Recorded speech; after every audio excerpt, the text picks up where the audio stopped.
exercise. In this pandemic, I really see people's hearts. Everyone is wanting to help others.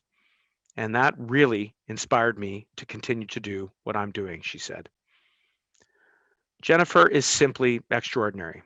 And as Minister of Immigration, Refugees, and Citizenship, my goal is to welcome more Jennifers just like her.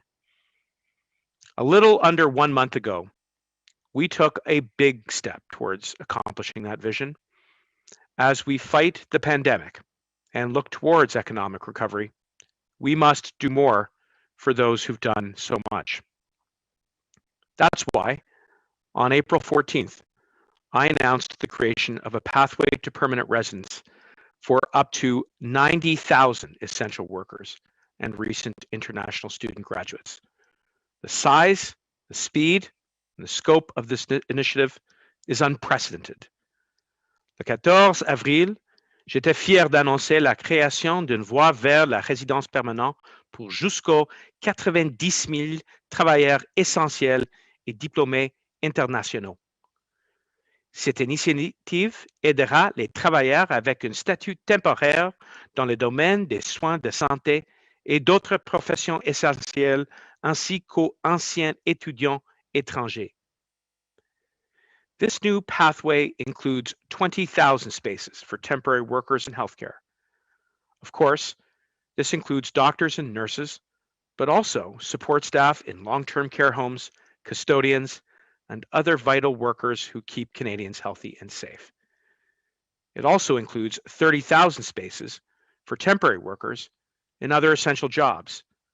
This encompasses over 100 essential occupations, from bricklayers to bus drivers.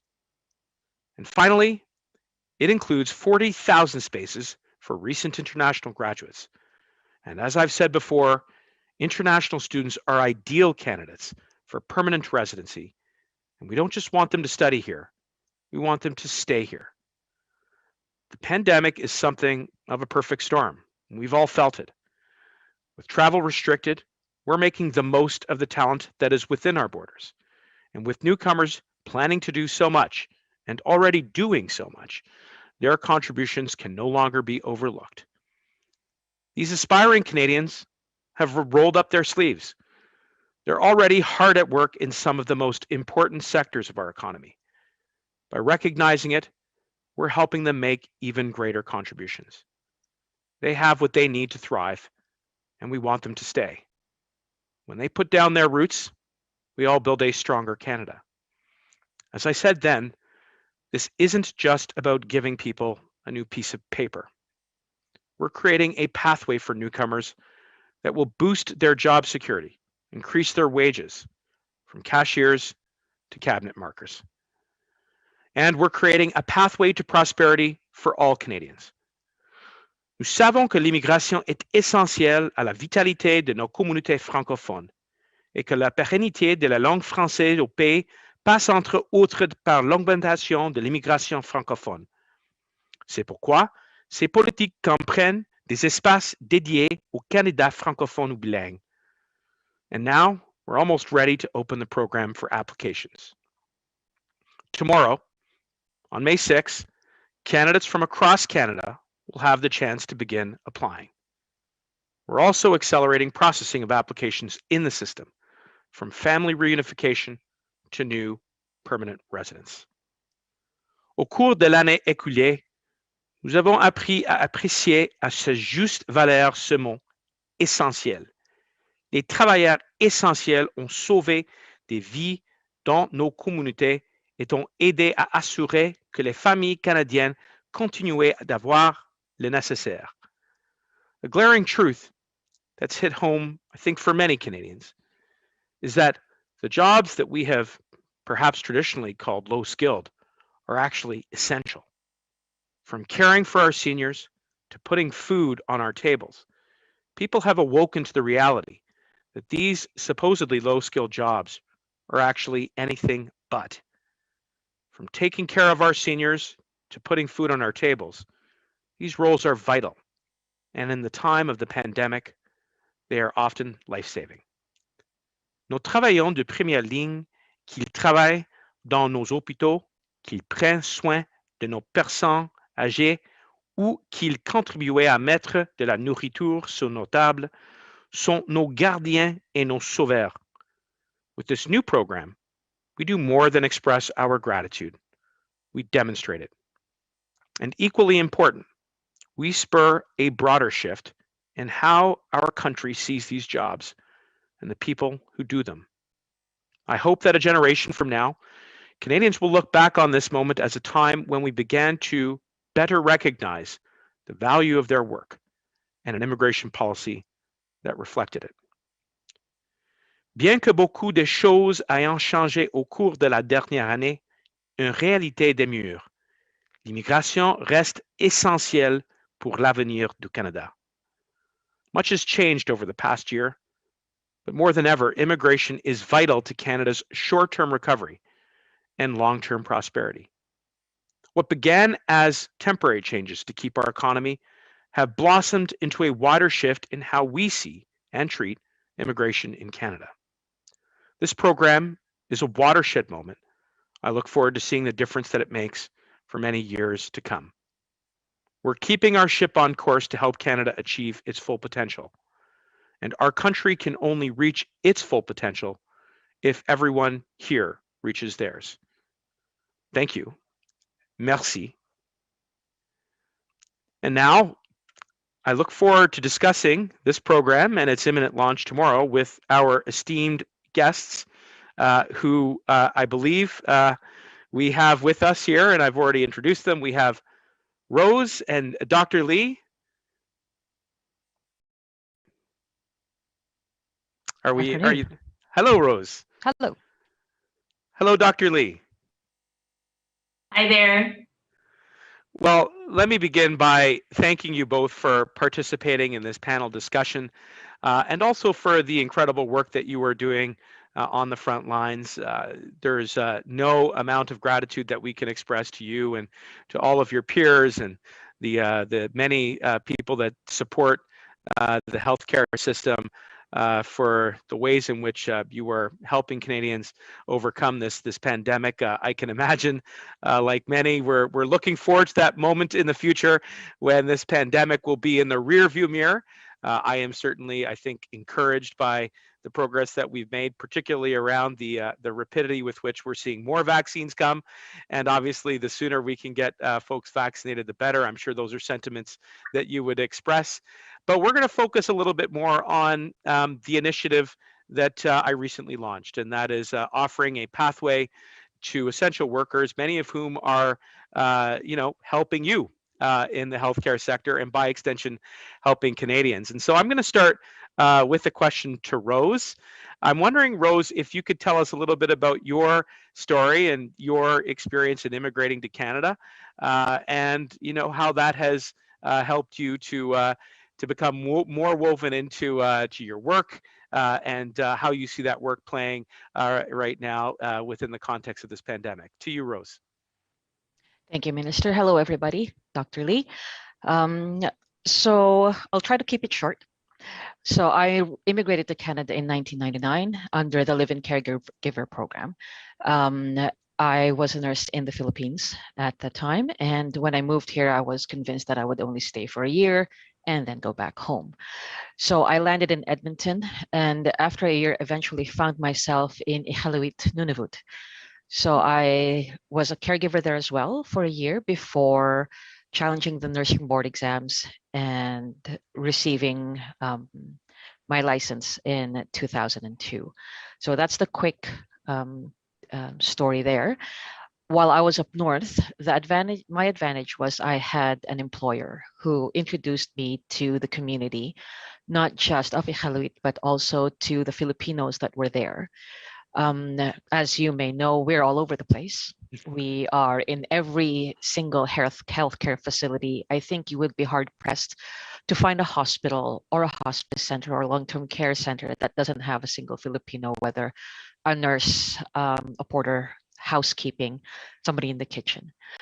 So even up north, I found that a lot of us were focused more in terms of caring for either children or being in the healthcare system.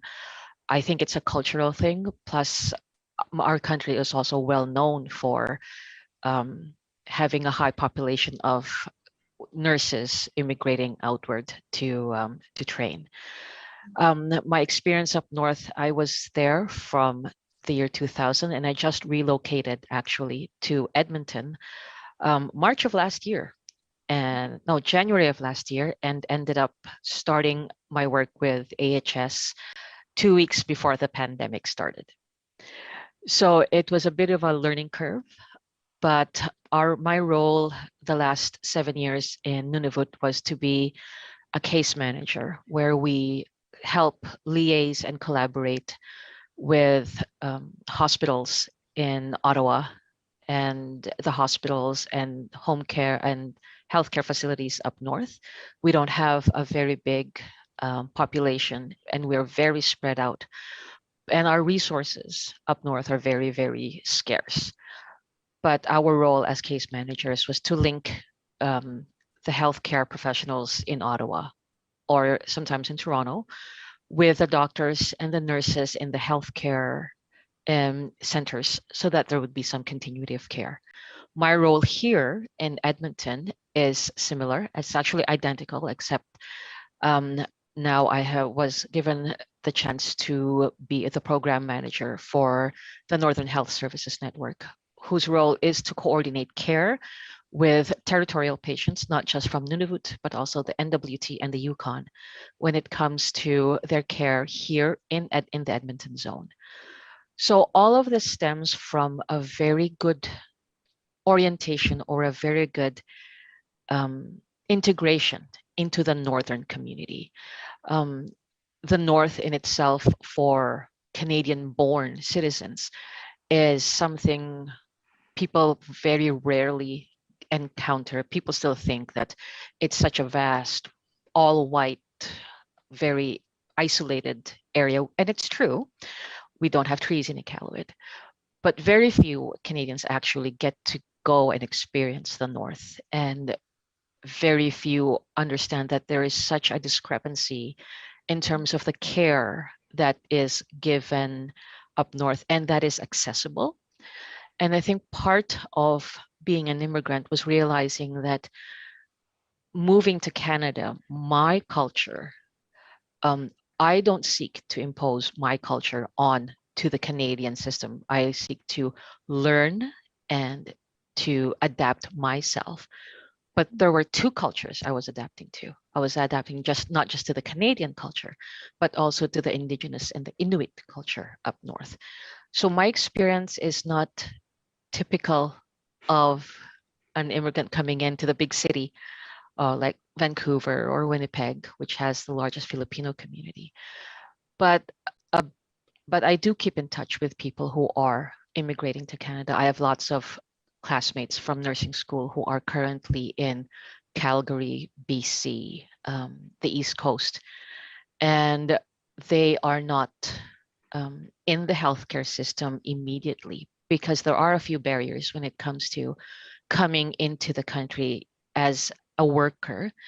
From my generation, it was because nursing was not part of the initial job that was identified as essential. This was, of course, 20 years ago. But with the program the way it sits now, I believe there is the coding for nursing is there. So I'm hoping that that will help expedite, and this program will help expedite that as well, because much as we get the permanent residency status, nurses and other healthcare professionals, doctors, still have to undergo the training in order to qualify for these roles. And sometimes these qualifications require 2 years of training, a bridging program. I was speaking to a friend of mine who is currently an assistant at a doctor's office. She's an OBGYN in the Philippines. And right now that the testing is closed, I think, but she'll start from residency. It's just, and interprovincially it is different, but hopefully once they get permanent residency status, this will be a way for them to actually finalize their plans. Because if you're working under a worker visa, you don't know if this can be extended. You don't know if you can actually settle down and put down roots, as you mentioned, Minister. And this will enable those who are already here to actually have a little bit more stability in their planning. Well, that is such a, I think, an insightful answer. And there were a few themes that as I was listening to you offer your insights that really stuck out for me. One is obviously the very large and growing diaspora of Filipino Canadians who are here in Canada, roughly a million, and I represent a constituency that has a large Filipino community, and I agree with you. There's a real, I think, sense of giving back to community and looking after one another that I see, and it's nice to hear you talk about your own personal journey, perhaps a little less conventional, starting in the north, but then coming back to Edmonton, and the other thing that two other things that I think really stuck out for me were how your own, I think your own culture and heritage you've been able to weave into the Canadian social fabric in the north and in Edmonton. And then finally, it has been really encouraging to hear how your career horizon has continued to expand and how you're now taking up a sort of a supervisory and a managerial role within the healthcare sector, and tying that into, I think, this announcement is about providing that pathway for others who wish to put down roots, who wish to have that certainty. And certainly that is there were a chorus of voices during the course of the creation of this program with whom we consulted that expressed very similar sentiments. So thank you so much, Rose, for offering that. And maybe now I'll turn to Dr. Lee, who is in British Columbia. And I'm wondering if perhaps maybe you might just expand a little bit on what Rose was getting at in terms of the contributions of newcomers, particularly those who are working in the healthcare sector during the pandemic. Over to you, Dr. Lee. Thank you so much, Minister, for your kind invitation. And thank you, Rose, for your story and how compelling it is in terms of the importance of this program. I will give a little bit of context. I'm the CEO for Fraser Health. It's a health authority that serves 1.8 million people, 1 in 20 Canadians. We actually have about 90% of refugee population and 40% of the newcomer population in British Columbia that settle in our region. So our region, in terms of the health region, is one of the most diverse areas in Canada. And what we found throughout the pandemic, unfortunately, is that the pandemic has not had an equal impact on all. It's had more of a disproportionate impact on those that might be more vulnerable and those that are in specific settings. So a lot of racialized communities are in our region as well. And as you spoke about, Minister, people that are essential workers, we're living in dense situations in multi-generational homes. We've had disproportionate COVID impacts in those areas. And I think one of the things that we learned throughout the pandemic is that we are all connected in this. And when we look at people that have been disproportionately impacted, it has been in the manufacturing areas, it's been in the food processing areas, it's been in grocery stores, it's been in those areas that we do have more people that are newcomers that are in those workforces as well. So I think some of the things that you talk about in terms of the avenue, this pathway also gives that assurance for people that are providing essential services to our region. And I'm connecting that as an important health service as well, because our health and wellness depend on not just healthcare, but also the kinds of food that we have access to, kinds of activities that we have access to, and many of the people that we have in our region that are newcomers work in those very important sectors. So when I look at the health sector in itself, I think 15 months ago, when the pandemic was declared and globally initially seen, we saw some of the devastating impacts of the pandemic in the health sector. And I think when you look, it might not be as apparent for people that are outside of the health system, but our health system in Fraser is very much reflective of the diversity in our region.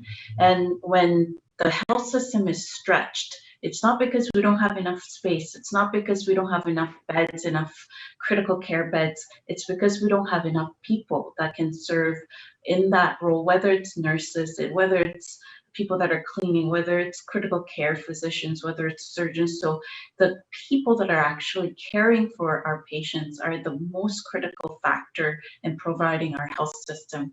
I think throughout the pandemic, we've come up with some very creative solutions to ensure that our healthcare workforce is maximized and leveraged, but they have been stretched. And I think wherever possible, we can recruit and train faster. And one of those avenues is exactly, I think, Rose's friend that she talked about. There are many healthcare workers from outside of Canada that's living and working in an underemployed situation because their valid healthcare credentials are not acknowledged in our setting. So whatever we can do to accelerate that, whatever we can do to help support healthcare workers from newcomer population that can actually participate in our current workforce in our healthcare system throughout the world, actually, not only in Canada, but healthcare workforce crisis is going to come, whether it's this year because of the pandemic. It's been projected at least 10 years out, but unfortunately it hit already. And I think this program that you've spoken about is an important avenue to actually increase our support for healthcare workforce and to actually support people that are currently working in our health system to ensure that we have as many people that can provide the necessary care that we need.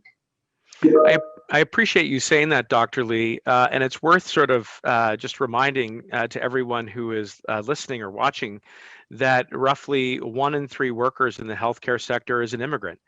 And just imagine for a moment, how much further our system and our front lines would be strained without those newcomers who are stepping up and rolling up their sleeves and contributing. And that's one of the reasons why this pathway is so important. And I think the other point that you made that I am very alive to is that status does help with accreditation, and it does help people become, fully.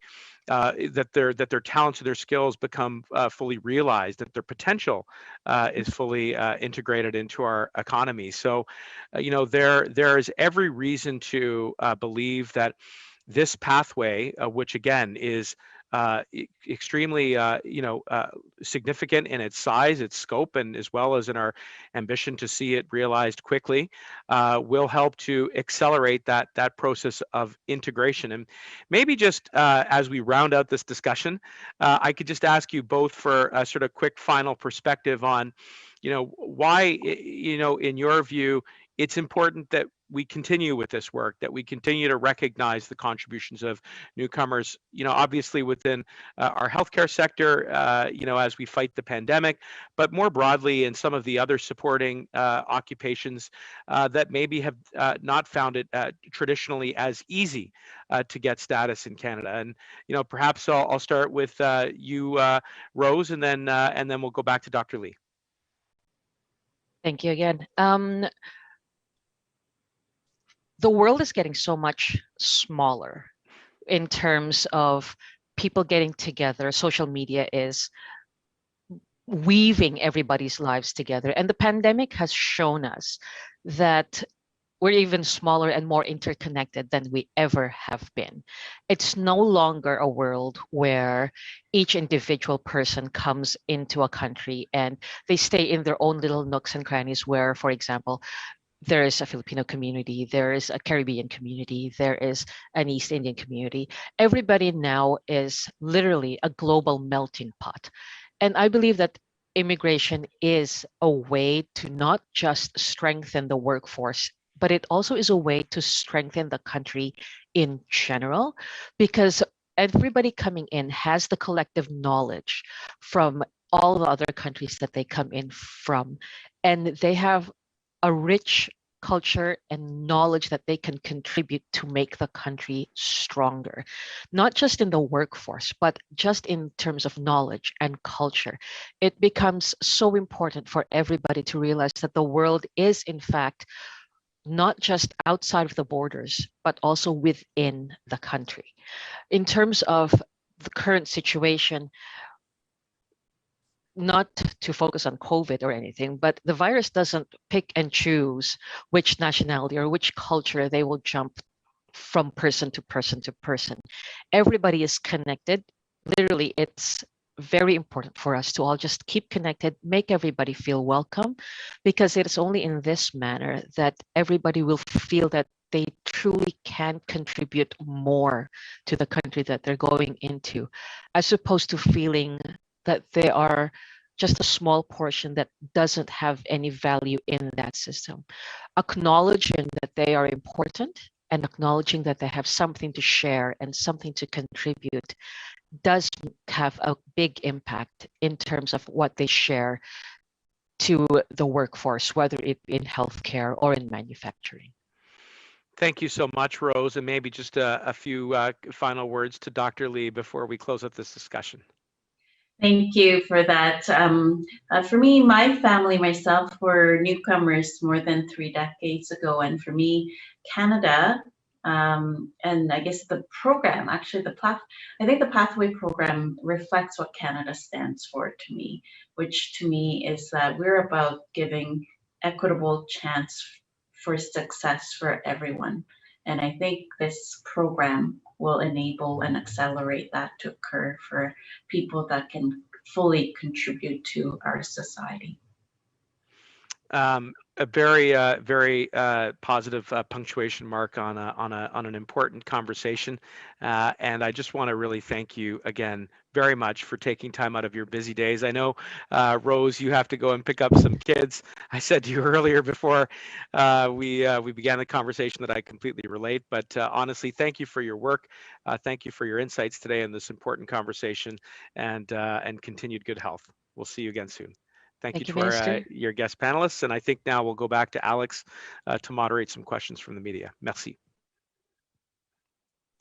Thank you, Minister. Merci, Monsieur le Ministre. And thank you so much to our 2 guests for joining us today, taking time out of your busy schedule to illuminate this important discussion. Merci beaucoup au Dr. Lee et à Rose pour votre contribution importante.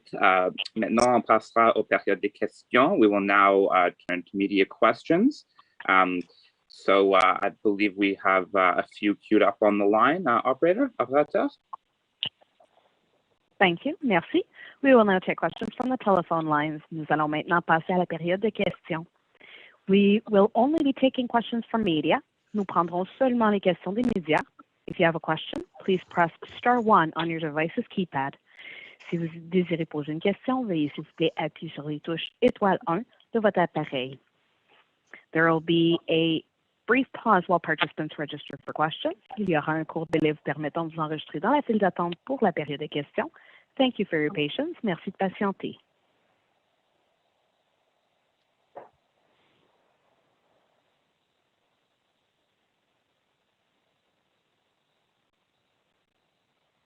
Our first question, la première question. Stephanie Levitz, the Toronto Star. Your line is open. À vous la parole.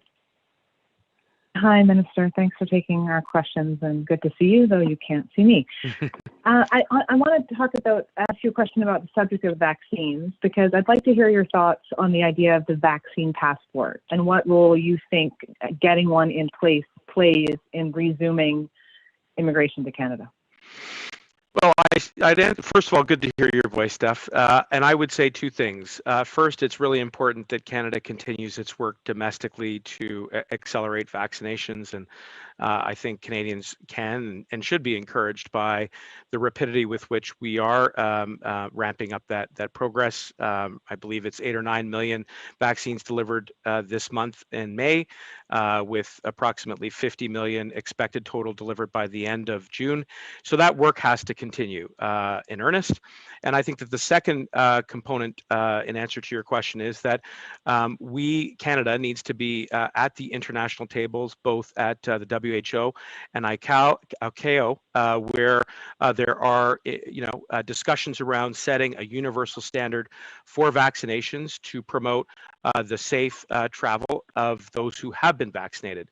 And this is work that is ongoing. My department's playing a role in that, but we're also doing it in conjunction with Health Canada. So certainly we're envisioning a post-vaccinated world, and in the grand scheme, it is a positive thought, but there's still a lot of work to be done yet. And I think if I got a follow up, just to continue with that, I mean, a number of the largest source countries for Canada for newcomers are places in the developing world where vaccine access is not rolling out as quickly there as it is, say, in the developed world. So I wonder then about that part of the puzzle. And are we going to see a necessary lag because the folks who are coming in don't have that vaccine, don't have that piece of paper? And as part of your discussion in the department about, is there a point at which we can offer it to incoming permanent residents, temporary foreign workers, and so on? Yeah, you raise a good point, and I would say, obviously we're continuing to work towards a world in which there will be a system in place to recognize passports, and as I said, we are certainly advancing that work both domestically as well as abroad.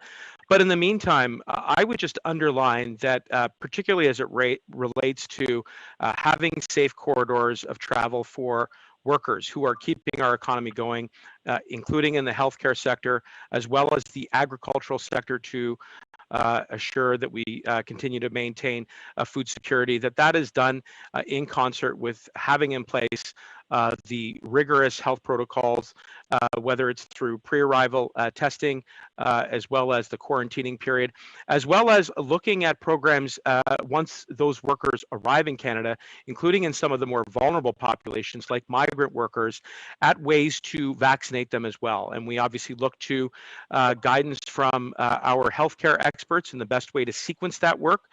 But we take that advice, we integrate it into our overall approach, because we fundamentally believe that workers who do come and ply their trade so that Canadians can get access to healthcare, vaccines, and food, are also able to ply their trade in an environment that is healthy and safe.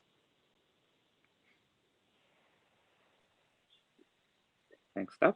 Thank you. And I'll go to the next question. Question, operator. Thank you. Merci. Our next question, la prochaine question, Shelby Devenant, CIC News. Your line is open. À vous la parole. Hello, Minister. Nice speaking to you again.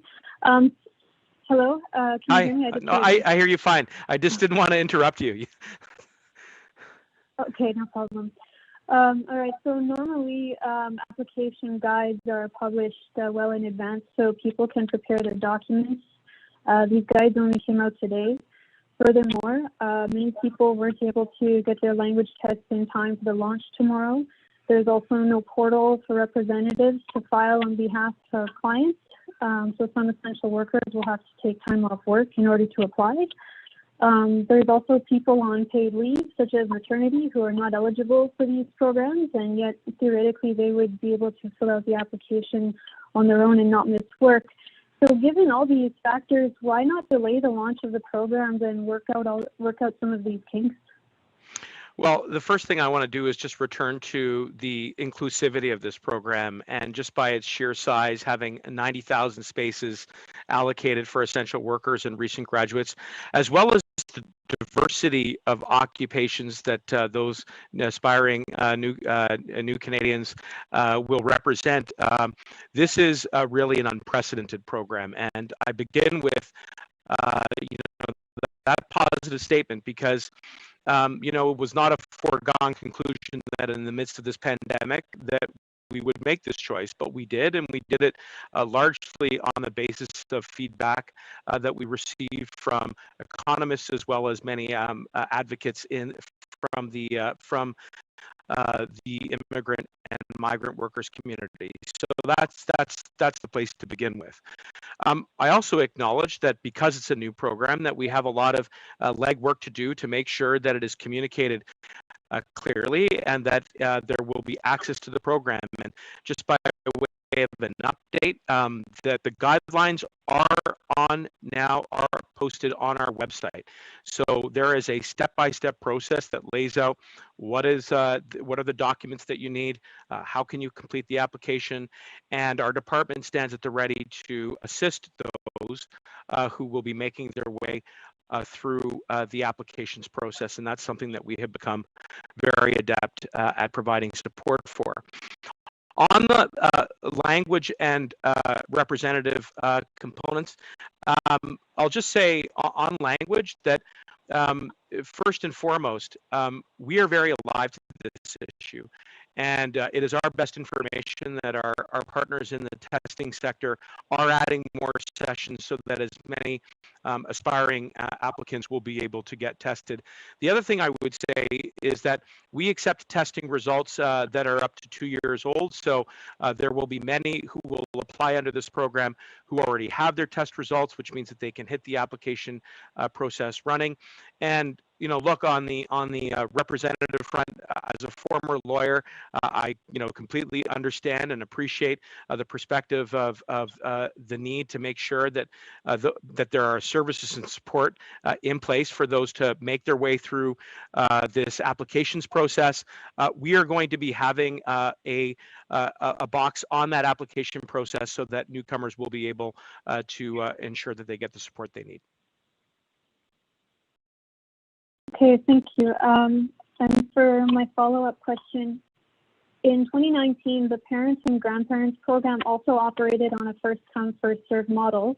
About 100,000 people were interested in 20,000 spots, and they filled up in 10 minutes. 70 people filed lawsuits, which IRCC settled by providing them permanent residency. For these streams, we have maybe 1.5 million work and study permit holders in the country, potentially 500,000 of them vying for these 90,000 spots. So my question is, why use a first-come, first-served model for programs with intake caps again when it has not worked in the past? Well, I think we've learned many lessons over the course of the last couple of years, including drawing some, important lessons from the parent and grandparent program. And I will say that every single initiative that we launch, whether it's online or in hard copy form, we endeavor to make sure that process is accessible, that it's transparent in the way of guidance, and that it's fair. And certainly through those values we have applied to this program as well. We are, I think, encouraged by the early indications that this will be a program that is high in demand. It is not necessarily a surprise to me, just given what we have seen in the way of contributions of those who are already here in Canada. And it is because of those contributions that we created this program. And, I would say that I am always open to receiving more input from, our partners in the immigration sector about how we can continue to improve these programs. I will say that when we launched this program, that there were many voices within a chorus who said that this was a really strong and positive step in the right direction, because it embraced, I think, many of the positions and arguments that have been made by economists that we have an accessible pool of talent and skills, and not just focused on one sector, but by looking at newcomers who possess a wide range of skills in those parts of the economy where we need it the most, and that is certainly what the objective and the vision of this program is to create yet another new and unprecedented pathway, unprecedented in its size, speed, and its scope. And I think that we will accomplish that vision with a lot of hard work, but I'm looking forward to doing it. Thanks, Shelby. Merci, Shelby. On passera maintenant à la prochaine question. Operateur. Thank you. Merci. Our next question, Ross McLaughlin, CTV Vancouver. Your line is open. À vous la parole. Hi, Minister. Thanks for speaking with us. This is kind of timely because I've been talking to some folks who are already here and in the queue who are valuable to the healthcare industry. One fellow in particular in Vancouver who's helped develop a possible cancer cure with toxic mushrooms. So your timing is interesting because we're getting complaints from people about the delays in processing those already in the queue. So can you outline some of the steps that have been taken to address the backlog, the issues during the pandemic, the slowdown of processing applications, et cetera? Well, first thing I would say is, of course, the pandemic, without question, caused disruption, I think not only to my department, but right across government and in any aspect of life. But I would say to those aspiring applicants in British Columbia and across the country, keep the faith. This is good news. This is a new program. This will increase your chances of being able to stay in Canada, including for many people who are in occupations where perhaps the pathway was not quite as easy as it was before this program was launched. But the way that we are making strides towards getting back to pre-COVID processing times is by adding people. I mean, I recently announced that we hired dozens new IRCC officers to look at and process applications. We're also leveraging the best technology that is available at our fingertips. I'll also put in a plug for Budget 2021, just recently announced by my colleague, Deputy Prime Minister Freeland, who is a very large believer in immigration as being an economic driver, not only for the short term, but as well as for our long-term prosperity. And it is because of her belief that we have, I believe, sufficient investments to completely modernize and transform our immigration system. Again, we want to retain that competitive advantage, but also to facilitate faster outcomes, which is, I know, some of the feedback that you're hearing. So by doing these things all at the same time, I believe that this pathway will provide faster and better outcomes for newcomers who are already in Canada, who are helping in some of the most vital parts of our economy right now, and this is a good thing. Okay, thank you very much. Thank you. Thank you, Ross. On passe maintenant à la prochaine question. On to the next question, operator. Thank you. Merci. Our next question, Ian Bailey, the Globe and Mail. Your line is open. À vous la parole.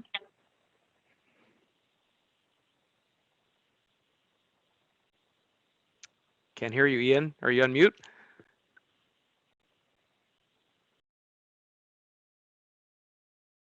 Ian Bailey from the Globe and Mail. Your line is open. If you're using a speakerphone, pick up your handset and unmute your line, please.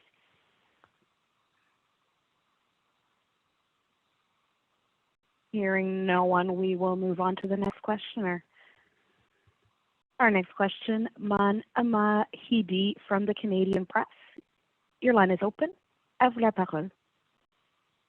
Hello, Mr. Mendicino. Thanks for taking our questions. The Migrant Workers Alliance.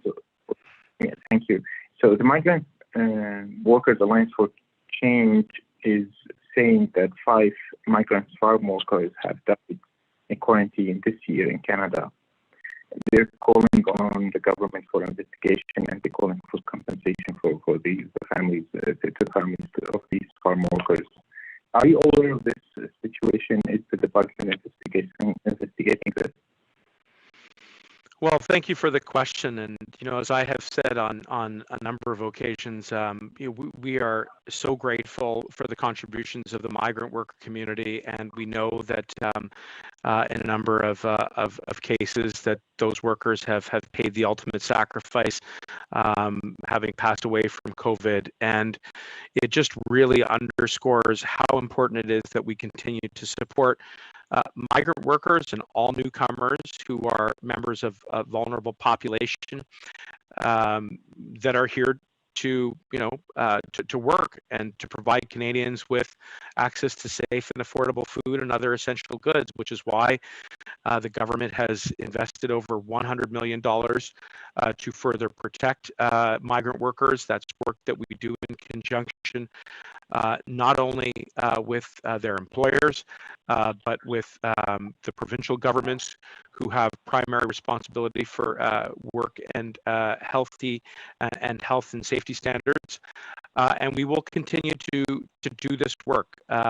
We know that when they come, that there is a need to be alive to the fact that they need PPE and testing and tracing, and as I mentioned in my earlier answer, to think forward towards a vaccination strategy.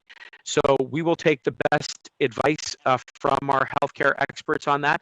But yes, of course, we're very alive to that. And I will just say, to round out my answer, that was also one of the motivations for this announcement, which was to provide a greater and more expanded opportunity for temporary workers in Canada, already here, working in essential parts of our economy, to provide them with permanent status. And that by doing so, that we would provide them with certainty and the ability to stay in Canada should they wish to do so. Thanks, Mr. But there are, like, specifically there are 5 who have died. Now, the Alliance is saying that the quarantine conditions are not safe or dignified. Is this a concern? Does this concern you? I mean, there shouldn't be an investigation, specific investigation into this specifically now. Of course, it concerns me. It concerns me profoundly. It concerns me, and I believe our government, whenever someone passes away from the pandemic, and our entire energy is focused on vaccinating as many people as quickly as possible. That has been the singular and most important priority of our government for the past year.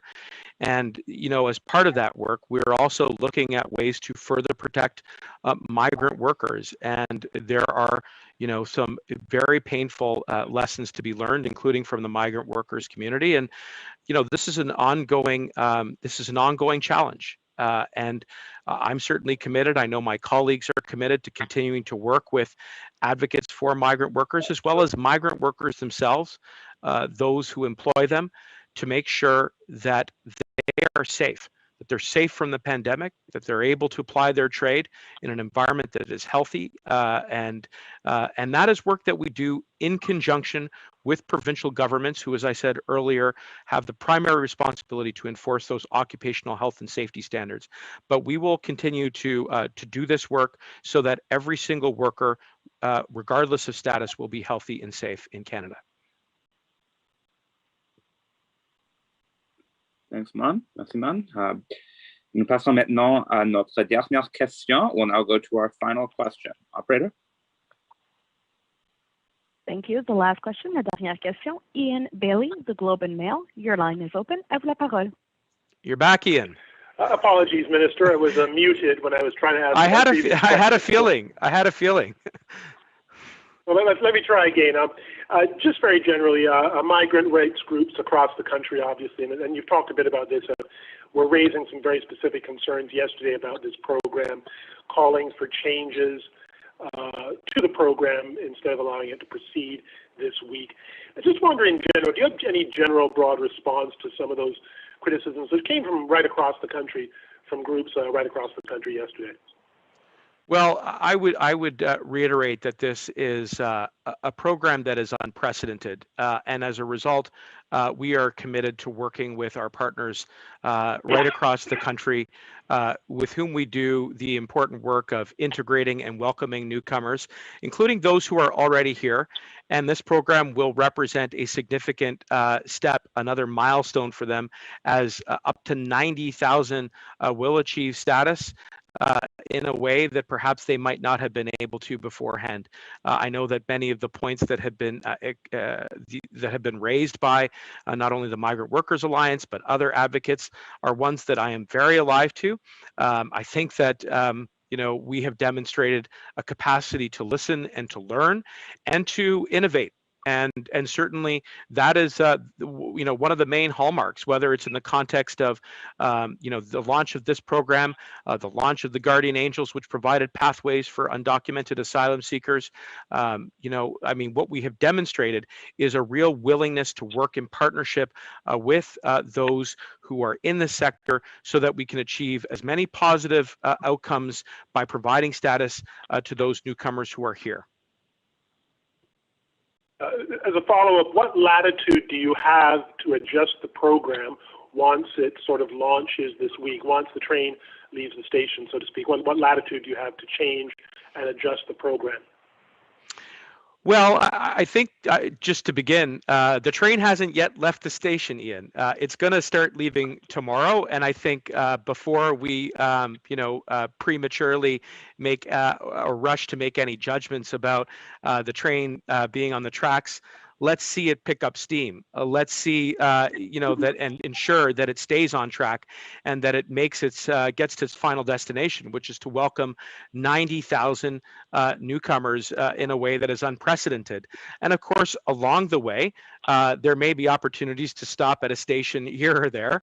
And as I have said before, I'm always prepared to listen to the feedback and the input that we get from our communities. Indeed, we listened and really did consult with a number of folks in this ecosystem before we launched. But my door will always be open, because I do think at the end of the day, we are heading to that same final destination, and we want to be sure that we get there.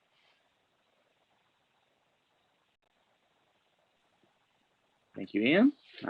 This now concludes the press conference. Ceci met fin à la conférence de presse. Merci aux membres des médias pour nous joindre aujourd'hui. Thank you to all members of the media who joined us today. Have a good afternoon.